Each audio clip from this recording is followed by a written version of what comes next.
Give it up for Raul Martinez! Thank you.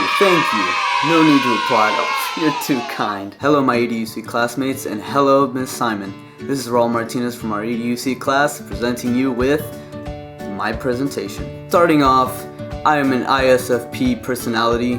Now what that means is I am an artistic, inspired person. And let me tell you just what ISFP stands for me. Now when I say I'm inspired by the connections with people and ideas, I mean that anything inspires me. Music, skateboarding, just art in general.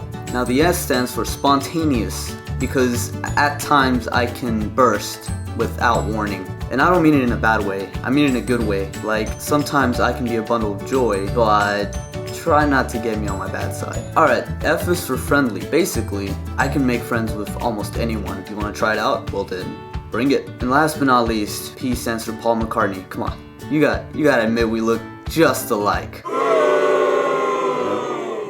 Don't look alike. Moving on, so my personality, how does it fit with my career as a pediatrician? Well, to be a pediatrician, I mean, you have to be inspired by what you do. If what I like to do is help people, since I am so friendly. Also, being spontaneous can help me in that I can figure out exactly what is wrong with that person in the right time. And last but not least, Paul McCartney, come on.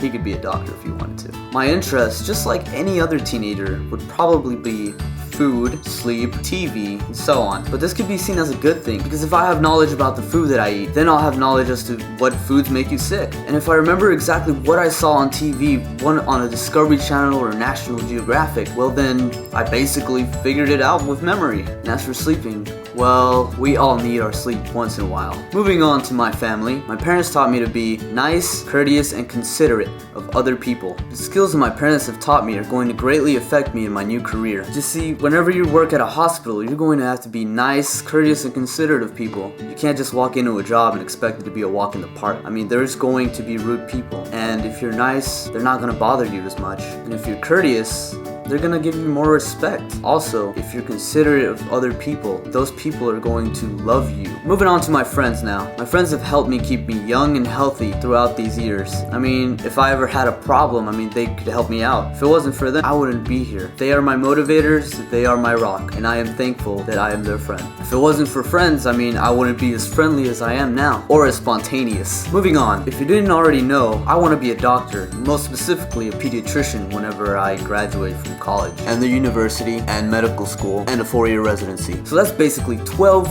years of studying. I am going to have to wear a lab coat, which is gonna make me look a lot more smarter and a lot more handsomer. By the way, handsomer is not a word. It is a made-up word that I just recently made up. The good thing about being a pediatrician is that we make at least $175,000 a year. Just like any other pediatrician, I'm gonna be working at a clinic so I can get experience as to how it's like to be a pediatrician and work in the business. Later on, I'll probably just settle down and make my own clinic, be self-employed. Now the biggest challenge for me throughout my whole life has been, where do I go? Well, I really love this place. I was born from Texas. Texas made me, not my mother. So I'm probably gonna stay here in Texas, more specifically Conroe, Texas. I mean, I know it's not much that I'll be making, but on the upside, I'll still be able to help people, because everyone has kids and those are walking accidents. So if your walking accident ever gets injured, you know who to go to in Conroe, Texas. Alright, so the vision of my dream home is probably gonna be a lot similar to this one. Mainly because I like to feel at home whenever I work or get back from work. My dream vehicle? Honestly, I don't really have a dream vehicle. Just anything that can get me to and from work will suffice. As for family plans, well, I'd have to talk to my family first before I can make all these plans. Moving on with my career and my major. So right now, I'm going to try to major in biology. Even though it's not required, it would probably help me in the long run. My education goals, phew, it's gonna be a long road before I can actually become a pediatrician. First off, I got 2 years in Lone Star before I can transfer. Then I have 4 years in Sam Houston and another 4 years in medical school. Not to mention I have around 3 to 4 years of a residency in a hospital. So that's basically 12 to 13 years of non-stop studying, but at least I'll be a good pediatrician. And as for my transfer plans, well, I'm just gonna get my basics done. And that's pretty much it. Now I'm glad I got to show you guys a little bit more as to just what I'm gonna become when I'm older. This is Raul Martinez, and I'll see you guys on Monday.